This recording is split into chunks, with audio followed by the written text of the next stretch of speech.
What's up, guys? So today I'll be doing a laning guide on Dota 2, just showing you the basics, like what each lane is about and what hero should potentially be on what. Okay, guys, first off, what we need to go over is what are the lanes in Dota and what do they mean. So there are two sides in the game, one being Radiant, which is the one that I'm currently on, and the other being Dire. Now, the lanes are the polar opposites for each side. For the Radiant, this lane is the off lane, this lane is the mid lane, and this lane is the safe lane. For the Dire, it's the opposite. This lane is the off lane, and this lane is the safe lane, but both having this be the mid lane.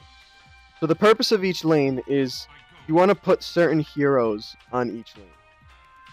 For example, there are certain heroes that are known as hard carries in the game.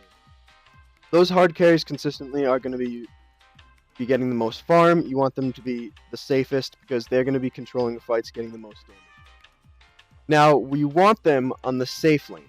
The reason for this is because you have the most area to protect your safe laner. As you can see on the map over here, there's a lot more covered over here for Radiant, and it's a lot easier to get to for Radiant than it is for Dire. So thusly, this lane is the safe lane. Normally in this lane, you'll have one support taking care of your hard carry to make sure he gets his farm and to make sure he doesn't die. Now, for the mid laner tends to be one of the biggest teamfight controller and the one to get the second to most farm. So in the mid lane, there tends to be one hero on each side. Now, the reason for having one hero in the mid lane is because that's going to be the most dangerous lane, but you want a hero there to make sure they get the XP and they get the gold from it. And normally in those situations, you're going to see one-on-one. The heroes that go in mid tend to be able to do a lot once they get their level 6, which level 6 in Dota is when you get your ultimate. So after they get their level 6, the mid lane hero can either go and help the bottom lane get some kills or help the top lane and get some kills. Other than that, they'll tend to just stay in their lane and attack the enemy tower. Now for the off lane is very different because the off lane is the one lane that can either have 2 heroes or 1 hero, or sometimes rarely 3 heroes. The offlaner serves one of the most important roles because the offlaner tends to be the team fight controller. The purpose of the team fight controller is exactly what it sounds like. They'll make sure that their hard carry can get their damage done, while their mid laner does damage as well, and their supports also help control the fight. But the offlaner will tend to not get as much farm because of the enemy trying to protect their hard carry safe laner. So the offlaner can sometimes be the most crucial role because they'll have to sacrifice getting gold for XP. Getting gold in Dota is by getting a last hit on an enemy minion, which in Dota they're called creeps.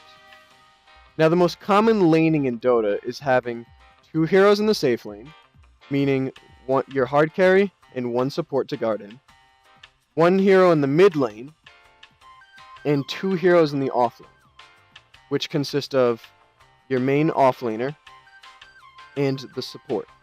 Now, that is the most common and basic strategy because you get the most XP and most farm in most scenarios. But that doesn't mean that that's always the scenario that is the best. Now, there are other situations where the enemy will be contesting your hard carry in this lane. And if they're contesting them heavily, then sometimes you want to have 1 more support come to the lane. So, in that situation, you would have 2 supports in the lane with the hard carry.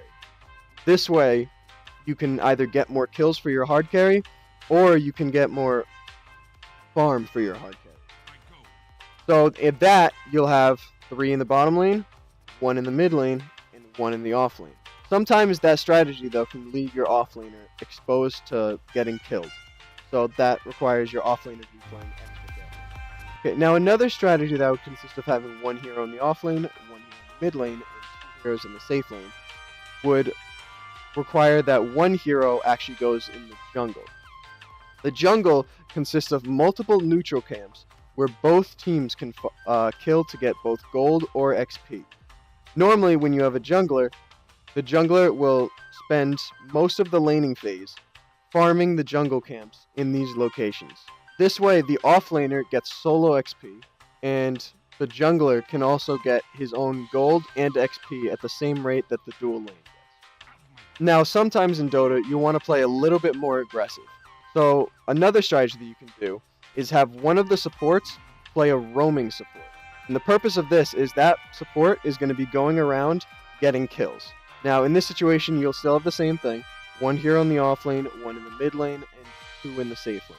But that other extra player will be playing a roaming support that their purpose is going from lane to lane when a lane is pushed towards their tower to get kills.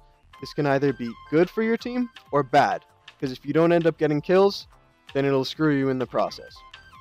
But if you do get kills, then you're far ahead. Okay, I hope you guys enjoyed this quick tutorial. That's it for laning phase that I have for right now. So thank you for watching, and I'll see you later.